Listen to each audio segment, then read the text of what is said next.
আমাকে বিয়ে করতে হলে 30 লাখ টাকা মাসে ইনকাম থাকতে হবে। বোন রে বোন, আপনার একটা কথা কয়ে যায়, রাগ করবেন না, কষ্ট পাবেন না। টাকা দিয়ে কখনো ভালোবাসা হয় না। এমনও ব্যক্তি আছে কোটি কোটি টাকা আছে, কিন্তু তার জীবনে শান্তি নাই, সুখ নাই, কোনো কিছু নাই। এমনও ব্যক্তি আছে মাসে 30,000 টাকা বেতন পায়, কিন্তু জীবনে অনেক শান্তি আছে, পরিবার আছে, আত্মীয় স্বজন আছে।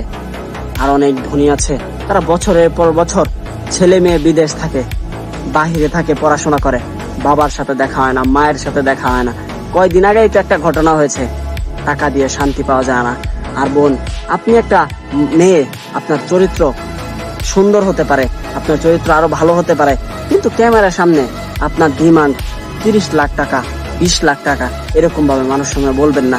কারণ আপনার একটা সম্মান আছে, আপনার একটা ইজ্জত আছে।